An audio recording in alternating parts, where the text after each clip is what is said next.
ఐటీలో ఎంట్రీ కావాలా? Trainee software engineer గా అజా కోడింగ్ ట్యూటర్ లో 2 వీక్స్ ట్రయల్ పీరియడ్ లో వెంటనే చేరండి. ఉనికిపోయేవాళ్ళు. కొంతమంది వెళ్ళి పెట్టి వాట్సాప్ వాడికి ఇంగ్లీష్ వచ్చినా రాకపోయినా కింద మీద పడి వెళ్ళిపోతారు. అవును సార్. చేపల అక్వేరియంలోంచి ఏమో సముద్రంలో పడేసిన చిచ్చుకొని వెళ్ళిపోతుంది సార్. అవును సార్. అవును. అసలు ఏమీ తెలియకుండా అది మన సైకాలజీలో ఉంటుంది.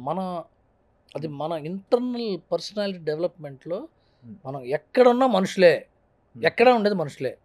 తొక్కేస్తారు, ఎక్కడైనా తొక్కేస్తాడు. బ్యాంక్ ఉద్యోగంలో తొక్కటం అనేది మనం తొక్కటం అనేది అనే పదం ఓడిపోయిన వాడు పెట్టుకున్న పదం. అది గెలిచిన వాడు ఎక్కడం అంటాడు, మేము ఎక్కుతున్నామండి పైకి అంటాడు.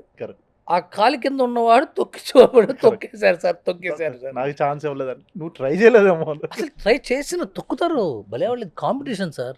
రన్నింగ్ రేస్ వెళ్తుంటే ఒకటే రెబ్బన్ ఉంటుంది, 20 మంది పరిగెడుతుంటాడు. ఎవడు బాగా పరిగెడతాడు అది తగులుతుంది. ఇది బిజినెస్. ఇది తరుణ్ భాస్కర్ ఎవడు కొట్ల? అవును సార్. సందీప్ రెడ్డి వంగ గారు ఎవరైనా ఆయన కొట్టలేదైనా? ఇక ఇప్పుడు వచ్చిన వాళ్ళందరూ వెంకీ అట్లూరి కొట్టాడు కదా. అసలు ఆ కరుణాపురం ఎలా అండి? అతను ఎక్కడి నుంచో వచ్చాడు, ఓ సినిమా సొంతంగా తీసుకున్నాడు, ఫ్లాప్లు అయ్యాయి, ఇంకా చాలా అన్నారు, ట్రోలింగ్ చేశారు, మళ్ళీ జెండా పాతాడు కదా వాడు వచ్చి. అంతే కదా సార్. మంచి హిట్ అయింది, మంచి బ్లాక్ బస్టర్ తీసుకున్నారు సార్. మనలో ఉండాలి తెలుసా, కొడతాం. త్రివిక్రమ్ శ్రీనివాస్ గారు ఎవరండి? కరెక్ట్. భీమవరంలో ఒక మధ్యతరగతి కుటుంబంలో పుట్టిన వ్యక్తి. ఆయన వాళ్ళ నెంబర్ 1 డైరెక్టర్ అయ్యాడు కదా. అవును సార్.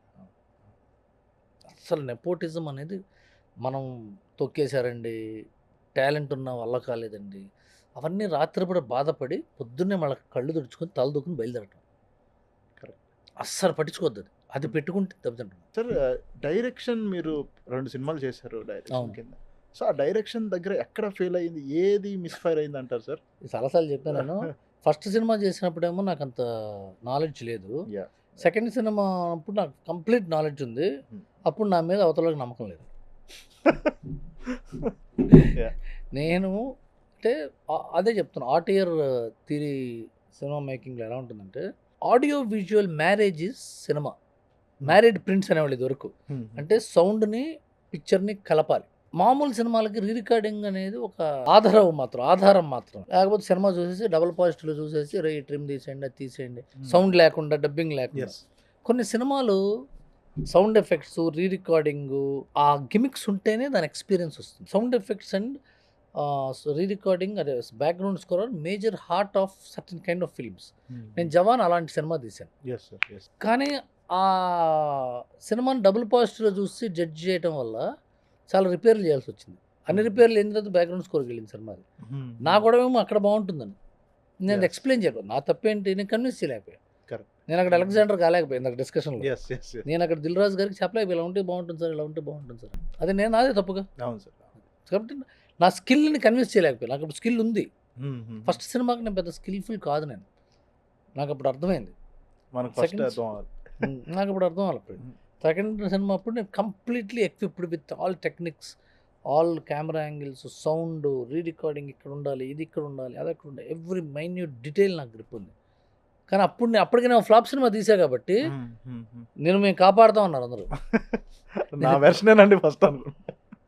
సరే ఓకే, అదేదో జరుగుతుంది. ఇవన్నీ కూడా ఇప్పుడు అదే మేబీ ఆ తీసుకుంటే ఇంకా పెద్ద ఫ్లాప్ అయ్యేదేమో తెలీదు, మనకు తెలియదు సార్. మేబీ నేను చెప్పిన ఇంకా పెద్ద ఫ్లాప్ అయ్యేదేమో. అవును సార్. ఇదంతా నన్ను నేను సమాధానపరుచుకుని నిద్రపోవడానికి ఉపయోగపడే స్టేట్మెంట్ తప్ప. అవును సార్. మేబీ ఎవరికి తెలుసు సార్. ఇప్పుడు మీరు ఫస్ట్ శాలరీ ఎంతో తీసుకుని ఉంటారు ఇండస్ట్రీకి వచ్చి, అరే నేను సంపాదించుకుంటున్నాను రా అనేది. ఇప్పుడు ఒక హ్యూజ్ అమౌంట్ తీసుకుంటారు. ఏది బాగా సాటిస్ఫాక్షన్ అయ్యారు సార్? అప్పుడు వచ్చిన చిన్న అమౌంటా, ఇప్పుడు వచ్చిన ఈ పెద్ద అమౌంటా? అంటే ఏది ఉంటుంది కదా సార్ మనకి, అమ్మయ్య అన్న ఒక ఫీల్. నేను సినిమా ఇండస్ట్రీకి రాకముందు చూసిన సినిమాల్లో ఫస్ట్ జీతం రాగానే తల్లి కాళ్ళ దగ్గర పెట్టారు వాళ్ళు. తల్లి కాళ్ళ దగ్గర పెట్టామండి, తండ్రి తల దగ్గర పెట్టామండి, భార్యకి మల్లెపూలు కొని పెట్టామండి. సినిమాలు చూసుంటాం కదా సార్. అవునవును సార్. అవును. ఫస్ట్ శాలరీ తీసుకున్నప్పుడు ఏం చేసేది సార్, మీరు నమ్మరు, గణపతి కాంప్లెక్స్ అని ఉంటుంది ఇక్కడ. గణపతి కాంప్లెక్స్లో 1998లో ఒక హోటల్ ఉంది, టిఫిన్ హోటల్. ఆ టిఫిన్ హోటల్ ఆయన నాకు ఆకలి వేస్తుంది సార్, నా దగ్గర డబ్బులు లేవని చెప్తే ఆయనతో నేను ఒక అగ్రిమెంట్కి వచ్చాను. మధ్యాహ్నం 12ంటికి ఒక ఉల్లి దోశ, అంటే అప్పటికి టిఫిన్ క్లోజ్ చేస్తాను, లాస్ట్ ఉల్లి దోశ అదే నాదే. ఓకే. సాయంత్రం 8ంటికి ఇంకో ఉల్లి దోశ, ఆ తర్వాత క్లోజ్ చేస్తాడు. Only tiffin section, tiffin hotel. Okay okay sir. So మధ్యాహ్నం 12ంటికి ఉల్లి దోశ, రాత్రి 8ంటికి ఉల్లి దోశ. ఈ 2 ఉల్లి దోశలతో నేను నెల 15 రోజులు గడిపా నేను. పోసాని కృష్ణమురళి గారు నా దగ్గర 'ఆహా' అనే సినిమాకి వర్షన్ రాయమని ఒక డైలాగ్ వర్షన్ నాకు 500 రూపాయలు ఇచ్చాడు ఫస్ట్. అంటే ఉంటే అది జీతం అనేది ఒక 500 ఇచ్చాడు, రాశాడు ఏదో ఇచ్చాడు. 500 తీసుకెళ్ళి ఆయనకి ఇచ్చాను నేను. అంతకంటే అంటే రోజుకి 20 రూపాయలు ఖర్చు పెట్టాను ఆయన దగ్గర నేను. రోజుకి 20 రూపాయలు అంటే 600 అవుతుంది కదా, 600 700 తిన్నా నేను. ముందు అప్పు తీర్చా. అది నా ఫస్ట్ శాలరీతో చేసిన పని. నేను మా అమ్మకి చీర కొనిపెట్టలా. మా చెల్లి ఈ ఊళ్ళో ఉండదు, అప్పుడే కొత్తగా పెళ్ళింది. నాకు ఉద్యోగం వచ్చింది. అంత లేదు, డ్రామా లేదు అక్కడ.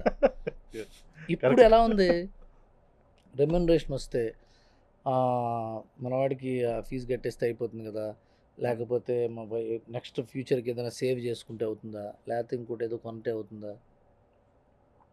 సో నాకు సక్సెస్ నాకే కాదు చాలామందికి ఫస్ట్ శాలరీ లాస్ట్ శాలరీ ₹1,00,00,000 ఇవాళ నేను 2 కోట్లు తీసుకుంటున్నానా, ₹1,00,00,000 తీసుకుంటున్నానా, లేకపోతే సినిమాలో షేర్ తీసుకుంటున్నానా, ఈ ఈక్వేషన్స్ ఏమీ సాటిస్ఫాక్షన్ రాదు. మనం చేసిన వర్క్ ఎవడన్నా భలే ఉందంటే మాత్రం ఆ రోజు పట్టే నిద్ర దక్క తల్లిపాలు తాగి పడుకున్నట్టు పడుకుంటాం పసిపిల్లలాగా. ఎలా సార్ అన్స్టాపబుల్ ఎలా అవుతుంది సార్? ఎంత అదొక అదృష్టం నా జీవితంలో. అది నా జీవితానికి ఐపీఎల్ అది. బాగా జరుగుతుందండి. బాలకృష్ణ గారితో చేయటం ఎప్పుడు అద్భుతంగా ఉంటుంది. బాలకృష్ణ గారు ఇచ్చే ఇన్పుట్స్ కానీ, బాలకృష్ణ గారు ఇచ్చే హిస్ట్రియానిక్స్ కానీ, బాలకృష్ణ గారు తీసుకొచ్చే ఎనర్జీ కానీ అన్మ్యాచబుల్ అండి. పొద్దున్నే 5:30, 6కి వస్తాడు షూటింగ్. షూటింగ్ ఉన్న ప్రతి అంటే ఒక్కొక్కసారి 7కి వస్తారు, ఒక్కోసారి 5:30కి వచ్చిన రోజులు ఉన్నాయి, 9కి వచ్చిన రోజులు ఉన్నాయి, 9:30కి వచ్చిన రోజులు ఉన్నాయి. ఆయన టైమింగ్స్ బట్టి రాత్రి 7, 7:30, 8 దాకా కూడా బ్రేక్ లేకుండా షూటింగ్ చేస్తున్నారు. 4, 6, 7 గంటలు సెట్లోంచి బయటకు వెళ్ళకుండా నుంచున్న రోజులు, నుంచుని అంత ఎనర్జీ. నేనైతే అదేదో దివ్య శక్తి అండి, అంత లేకపోతే అంత శక్తి రాదు. ఒక మనిషికి బలం, ఫిజికల్ బలం జ్ఞానం వల్ల కానీ అజ్ఞానం వల్ల కానీ వస్తుంది. ప్రపంచంలో నా అంత బలవంతుడు ఎవడు లేడు అనుకున్నాడు రాక్షసుడు అవుతాడు. కరెక్ట్.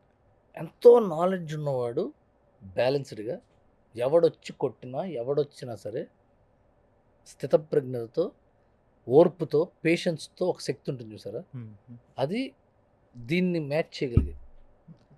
రావణాసురుడు చూడండి అంటుంటాడు, రాముడు ఇంటి సంగతులు అంటుంటాడు. అట్లా బాలకృష్ణ గారికి అంత నాలెడ్జ్ ఉండటం వల్ల చాలా బ్యాలెన్స్డ్ ఉంటాడు. చాలా అద్భుతం ఆయన.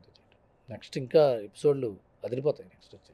అది మన యాక్చువల్గా చెప్పాలంటే మీరు అన్నట్టు ఐపీఎల్ మ్యాచ్, మన తెలుగు ఇండస్ట్రీకి ఐపీఎల్ మ్యాచ్ ఐపీఎల్ లాంటిది సార్ అది.